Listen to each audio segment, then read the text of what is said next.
The war continues to rage in Gaza, but Yoav Gallant, Israel's defense minister, has come up with a four-corner plan to talk about how peace would look in Gaza the day after war. Let's talk to a member of the Knesset now from the Religious Zionist Party. Say good afternoon to Ohad Tal. Hello, Ohad.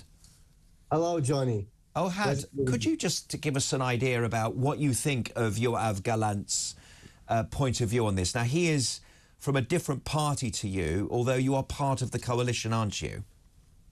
Yes, you're right. I'm part of the coalition. And to be honest, what I think about Yoav Gallant's plan is that it's basically bringing us again to the same concept we had before October 7. I mean, thinking about allowing the Palestinians go back to Gaza, allowing them basically to rebuild Gaza, that's a complete victory for Hamas, because this is exactly what Yahya Sinwar is now hoping to achieve. I mean, you have to understand, in Middle Eastern terms, what he did to Israel, it's something that never happened to Israel in 75 years. What happened on October 7, the hit that we got, the amount of people who died, this is a clear victory, because if they'll go back and all the money will flood back into Gaza and all the houses will rebuild again, this is a defeat for Israel. It's a defeat for the free world. It means that radical Islam can prevail, and the consequences for that will not just jeopardize the peace of Israel, but jeopardize the peace of the entire Western world. So, Ohad, this is a really important point here. Yoav Gallant is actually saying he doesn't mind an international force trying to keep peace with Gaza as long as Israel has the final say of security, with the Palestinians involved in their own democratic elections. The only problem is, if Hamas is not on the ballot paper, there will be some other form of extremist government on the ballot paper, and we know that Yahya Sinwar's talked about we will attack Israel again and again and again. It's just that it won't be named Hamas, it'll be named something else. 100%. I mean, also, we saw, we don't have to trust, you don't have to trust me, you just have to trust remember what happened in history. I mean, we saw what happened with forces from the world who had to keep the peace in Lebanon. It took them just a couple of days, couple of rockets, and they ran away.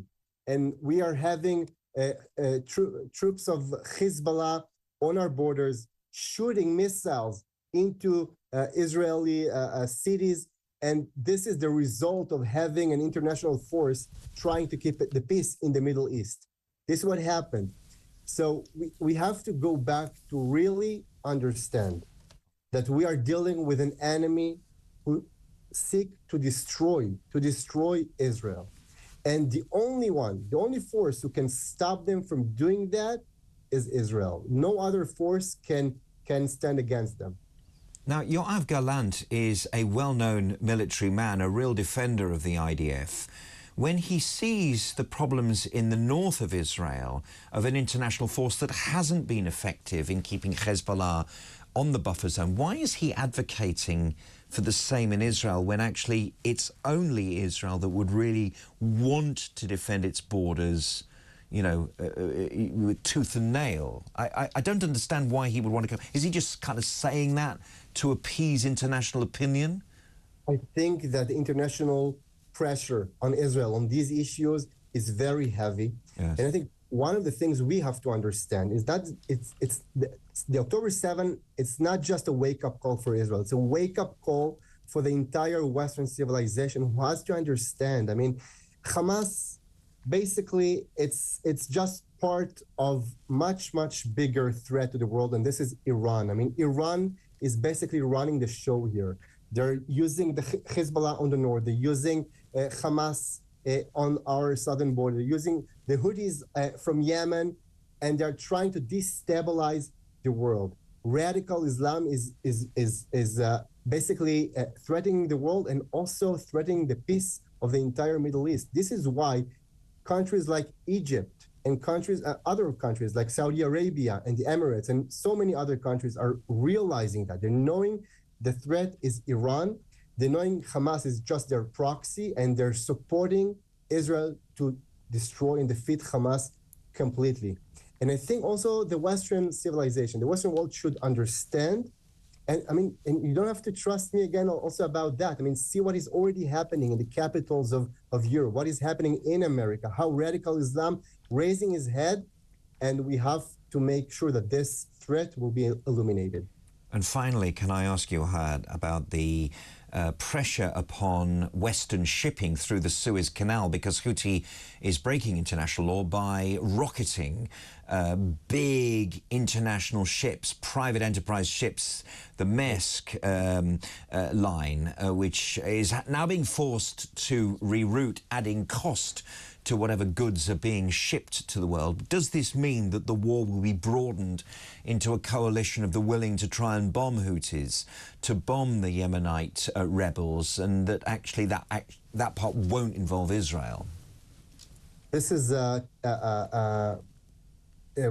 tactic that Iran is using all the time, trying to mess us with their proxies, and so that we will not go and strike